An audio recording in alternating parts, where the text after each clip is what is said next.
Hello everyone, this is John from RPGs and More, and in this video I wanted to talk to you a little bit about some of the extra musings that I have had with regards to the Sword and Backpack system, role-playing game that I recently encountered and talked about in one of my previous videos.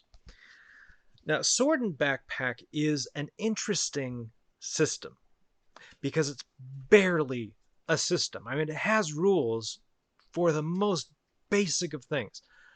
And in a way, I find it more interesting for the things that it doesn't have rules for than the things that it does. So, for example, it doesn't have anything for if your character is a human or a different heritage or folk or ancestry. Either everyone's human, which you can do, and that's fine, or uh, whatever it is that they are is just part of your background. It's part of just, my character is an elf magic user, and so you get the wizard spell book for your elf, and then you describe your actions as being performed by an elf, and that's all you need. And it's kind of neat because in some ways it separates itself from a lot of the uh, it, generational baggage that we role players have about both the different heritages that you can have characters be, as well as what is needed for a character. It kind of just jettisons a lot of that. Excuse me, sorry. Um, and brings it down to even the most brassiest of tacks in a way. Like this is basically one step above flip a coin, and if you heads you win, tails you lose. It's just a couple of steps above that, but I kind of like it for that reason. Now there is a more detailed version of this. I think it's called the Sword and Backpack Midwest Edition. I did pick that up on drive through. I read through it a little bit. It like more than doubles the page count. I think it like triples the page count of this version of it. Um, and adds a lot of stuff to it, turning it into a real rules light RPG, which is kind of cool. Not to my taste though, because it kind of defeats, in my mind, it defeats the purpose. Because if I want something that rules light, I've got stuff on my shelf that'll do that. Now, obviously, not everyone does, and so for them, that might be perfect. More power to them.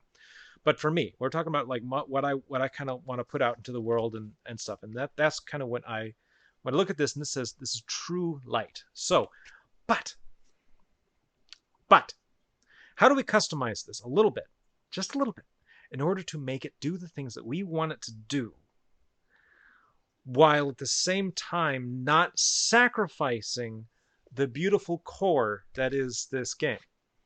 So the first thing you could do, and I considered this really for a little while when I was thinking about doing a Sword and Backpack solo play, is you replace the D20 rolls with 3D6 rolls, like I do with my white box cyclopedia games. And I looked at that and I said, yeah, that might work.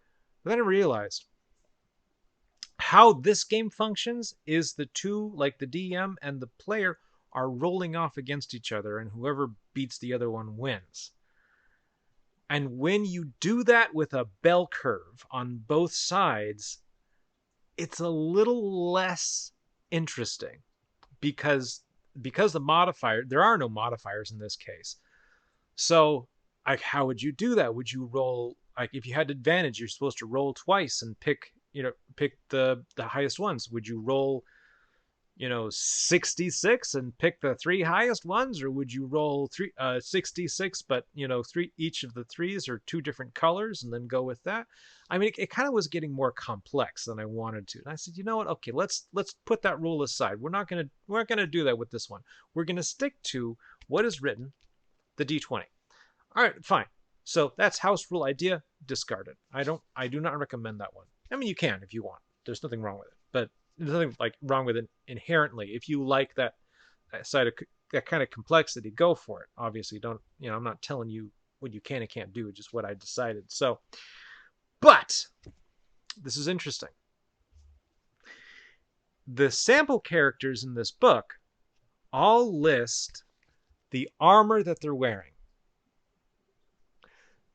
However, there are no rules for what armor does. Nothing. Not a thing. I checked. I checked 3 times just to make sure I hadn't missed it. And I found it hilarious because that tells me that who was writing these rules either A, had an idea but forgot to express it properly on the table, or B, knew that we were going to do armor anyway and just said, fine. But here's the thing. So there's 2 ways to look at this.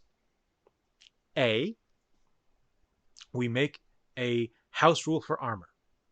How would you do that without disrupting things? Well, you could do a thing like if someone is attacking a person with armor, they attack with a disadvantage and therefore must roll a 2d20s and take the lower of the 2 numbers.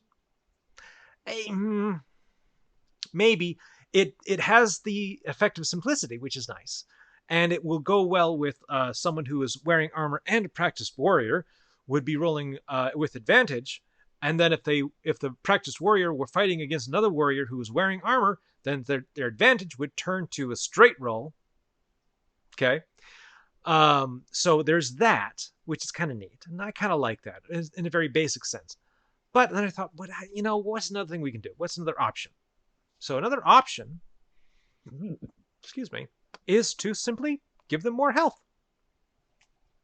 Leather armor, you go from 10 hits to 12. Matching an armor class of 12. You just match the armor class to the number of hits. 10 hits to 12. Chainmail, 14. Plate mail, 16. Full plate mail, 18. A shield would give you one. A shield could give you 1 extra. And then when you're healing, because obviously you're going to be healing, you accompany that with repairing and caring for your equipment as a story element. And so that allows the story mechanic to remain as simple as possible while still giving us an effect that simulates what armor does, which is absorb some of the stuff coming towards us, while it doesn't absorb everything because we still feel the hit. But it's better than nothing. So there's that. There's one. The other thing is, don't do anything. Don't touch it. Don't change it. But understand that the story that we're telling is like the old Celtic myths. Now, I grew up reading the Chronicles of Prydain by Lloyd Alexander. And I will tell you that for the majority of those books, armor as a meaningful thing for the main characters is not really present until like the very last book. And it's fine. Like they get in, they go into battles. They're really thinking more with their heads, but they do fight occasionally, and most of their opponents are not described as wearing armor either. They get shields. Sometimes they're described as wearing armor, but because the Chronicles of Prydain is taken not in whole, but in pieces from Celtic mythology, another thing that is present there is the fact that in Celtic mythology, armor wasn't really that much of a thing. It wasn't that important, mostly because the average person never had any. The average Celtic warrior was dressing down to nothing, painting themselves with blue paint and patterns, and going into battle with a shield and a spear. That's it. So in a way, so in the Chronicles of Prydain, you'd have characters that would go through an entire adventure with just wearing a tunic. And that's it. And so Sword and Backpack could do that kind of storytelling easily, because your characters are not going to be held down to, well, the fighter has to wear this armor, otherwise they're not going to be a good fighter. They don't have to anymore, because armor isn't actually part of the rules. It's not baked in.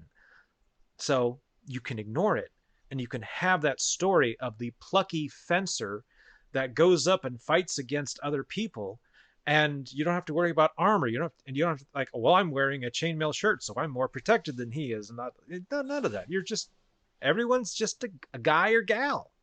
I kind of like that. I like that because it puts the story first before the mechanics. And that's really what I think Sword and Backpack is. And it does describe itself as that. It is a tabletop RPG for the story driven adventurer. That's right there. Right there. Now, that story driven does a lot of heavy lifting here because that's what you have to do with this game. You have to be willing to sit there and describe things in almost excruciating detail because the mechanics won't save you. So if you're not the kind of person that enjoys that kind of DMing, this might not be for you. Or that kind of playing. This probably won't be for you. But that's one of the reasons why it's great for kids. So those are like the kind of house rules that I've been thinking about. Also, how would you make different character classes? Well, I think I discussed this in my previous video on Sword and Backpack. Let's reiterate. If I wanted to do a cleric, then I would simply have a magic user or wizard that focused on healing spells. Maybe create a separate spell list for that cleric and just call it that. If you wanted to do more like a bard, then you would have to create a few song-based spells and just treat it like a wizard who has access to those spells. And then you're fine. You're good. No problems. One thing that I might do when I do run my solo game is I might actually add in a rolling mechanic for the spells just because I am doing a solo play. And therefore, like, I'm not going to sit there and judge whether or not I did the motions correctly because obviously I'm always going to do them correctly, right? I mean, unless I really trip and fall. But so in order to actually make it fair, I would add a rolling mechanic because the other two classes, their mechanics are role involved. So give the wizard a role involved one since they don't technically have spell slots to burn or any mana or anything like that, and they can choose whatever spell they want from their spell book. So that's what I would do.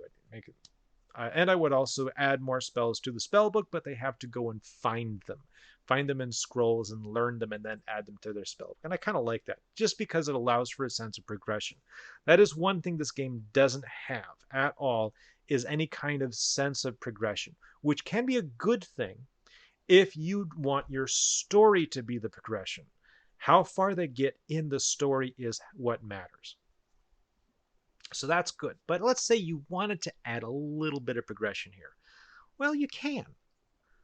Technically, the way you can add some progression is simply by, after, so many story milestones, you can give them a token.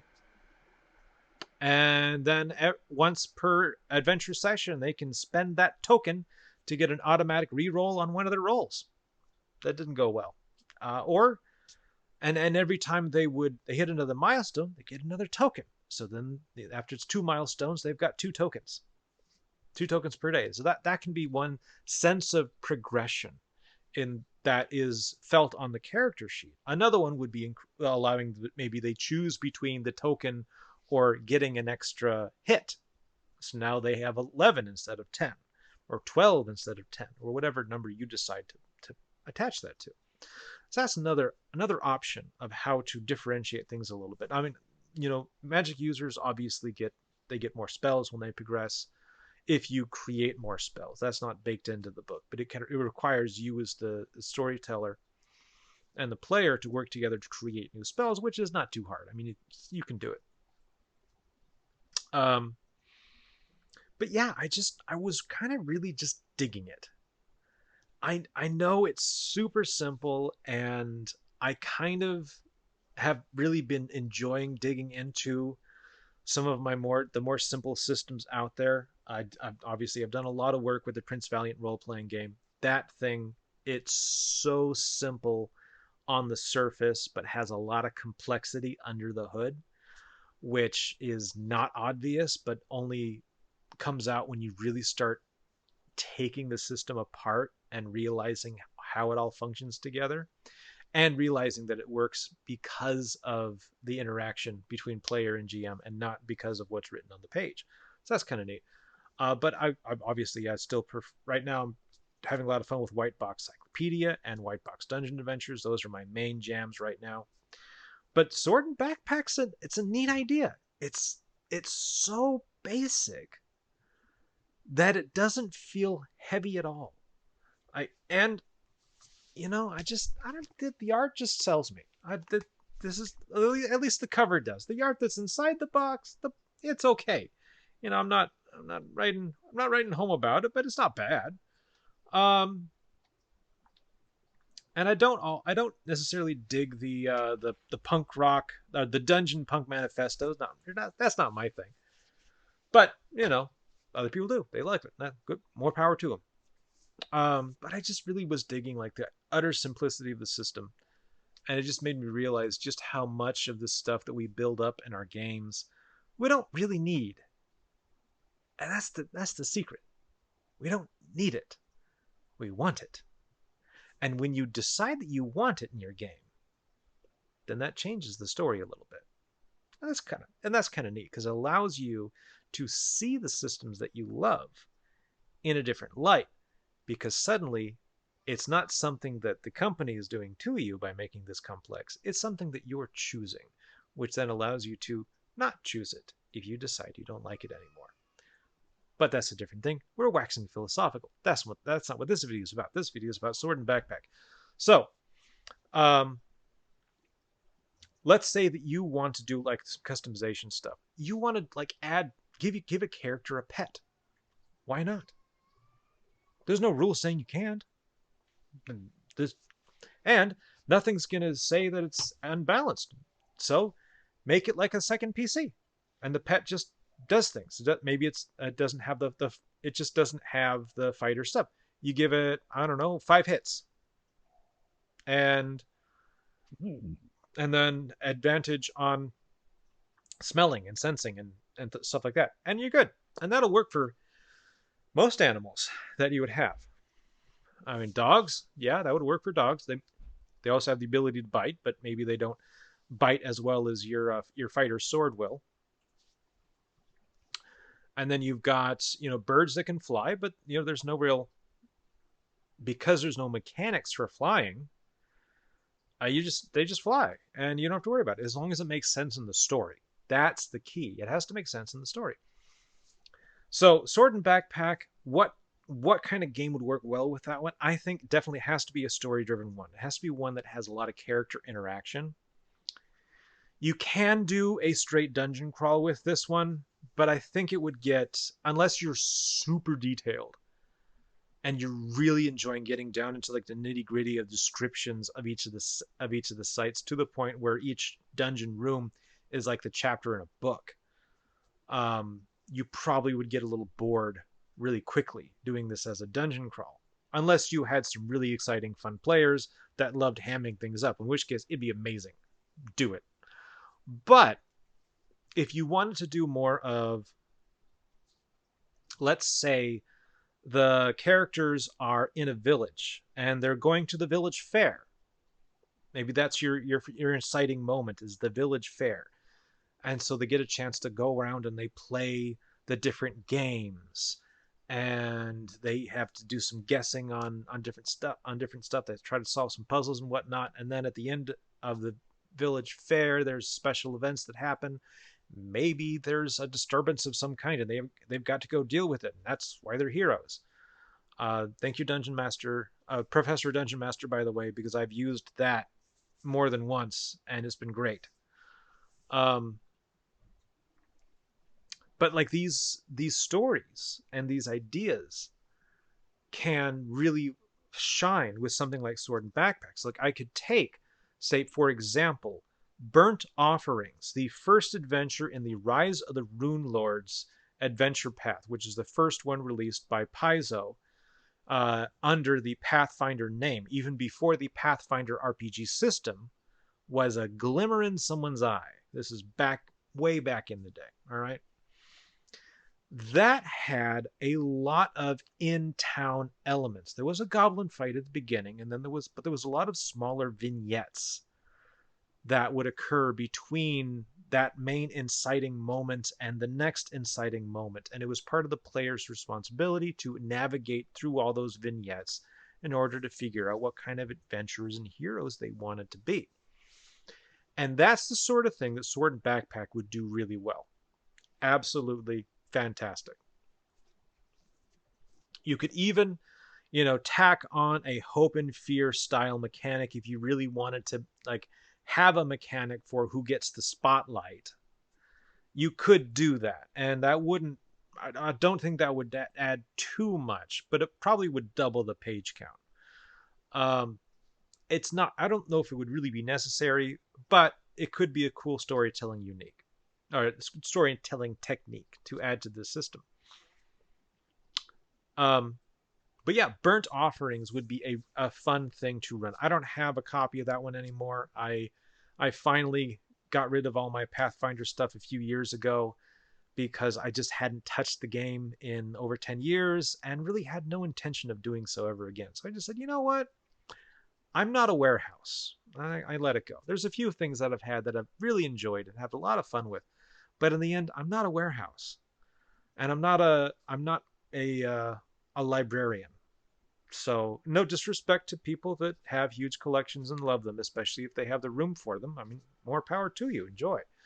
I have my shelf, and that's it. And there's so much stuff. I have taken boxes and boxes and boxes of things over to the used bookstore because I had no room on my shelf and I had piles of books and I kept wanting to add more. And I just, that I don't need this anymore. I'm not doing anything with it. I haven't touched this. Look at rid of it.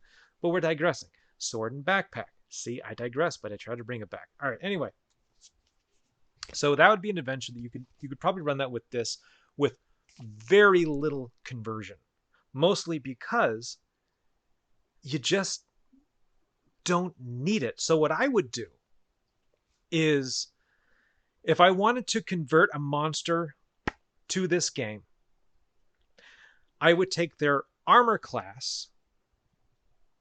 If the monster is like a standard little guy, like let's say a group of goblins from the beginning of Burnt Offerings, or the beginning of Lost Mines of Phandelver, I would give each goblin one hit or one health and be done. So goblin fights, goblin gets hit, goblin's done, because that's what they're there for. And then the bosses, whether they're a big boss or a little boss, I would give them the amount of hits or health equal to their armor class, because most of them are going to have a lot of armor class, and those that aren't are going to be your spellcasters, in which case you're going to be utilizing the magic a lot more, and you're going to want to do that. Now, the other thing that I would do is, especially if you're doing like one big monster, I would make sure that they get as many actions available to them per turn as there are player characters. And to be fair, you can't spend them all on one character. So I can't sit there and say, well, I've got 3 actions because there's 3 of you, but I'm going to use all 3 of them to just hit down the fighter. That doesn't work. They've got to either do something completely different or spread it out amongst all 3 characters to keep all 3 characters involved in the scene. Because we're telling a scene, we're describing a scene from a story like we would for a movie. So this is not wargaming. But that's how I would do that with Sword and Backpack. You don't need a rule telling you how to do that. You just got to kind of intuitively feel that this is what is needed in order to keep things fun for everyone. And we're not talking about fair and balanced. We're talking just about making it fun, making it so that your players enjoy the time at the table. And that's what a lot of systems will do for you, is they try to create this balance in the game so that everyone feels like they have a place and they have a thing to do. And I've seen tables where that works beautifully, and I've seen tables where that works terribly. And usually it comes down to how much of that balance in the rules, how much of it can be taken advantage of by players that are really rule savvy or not. Well, with this game, there's almost no rules, so the balance is a lot more down to what feels right. So as long as you have a good rapport with your players, you're going to be able to bounce the spotlight from person to person in order to keep everyone engaged without having too much of a problem if you're that kind of DM. Otherwise, you're going to have to be a little more careful about taking turns and making sure everyone gets their turn and no one gets to do anything extra beyond their what they can do in their one turn, right? And that's going to be true for most rules light games. So there's nothing new under the sun here. But it's a neat little game. It's a neat little bundle of ideas that serves as a springboard for more thoughts and more explanations and explorations. And I kind of am just digging. I have it here sitting on my little table, constantly next to me whenever I'm doing something else, because sometimes I just like picking it up and rereading the rules in like 10 minutes and saying, dang, that's just it. That's cool. I like it. And that's what caused me to start thinking about a lot of these house rules and how, like, but again, I looked at the other versions of Sword and Backpack that did the same thing, but a lot of them, they did it by adding a bunch of stuff. They wanted to cram more rules in there. Be like, yeah, we're gonna get that in there, and now you've got more things to think about. And I'm sitting going, okay, well, at this point, I've got just as much to think about in this one than I do with Prince Valiant. Yeah, not really a fan. If I want to do that, I'll play Prince Valiant. Well, that's like I said earlier in this video, that's me. But that's what I was trying to do with these rules that I was coming up with is how can I come up with rules that don't add to the game, except for the one about spellcasting, but that just replaces the hand motions. It doesn't add, it replaces. So it's a neat little thing. I'm enjoying it. It's fun. I hope that, it's something that maybe one of you can be inspired to check it out. I don't have an affiliate link. I don't get anything back from any of these videos that I'm doing. So if you want this for yourself, you can get it from Lulu. That's where I found this one. You just got to search Sword and Backpack Reforged. Make sure I got that name right. Sword and Backpack Reforged on Lulu, and you'll find this same book.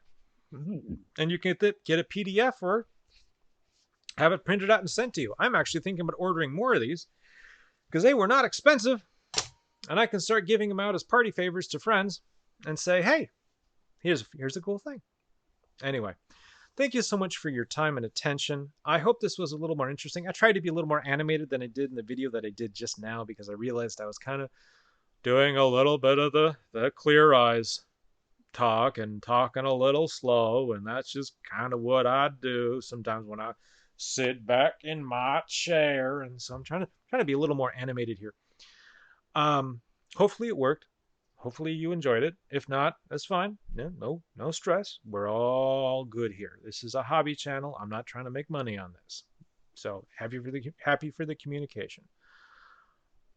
Thank you again for your time and your attention.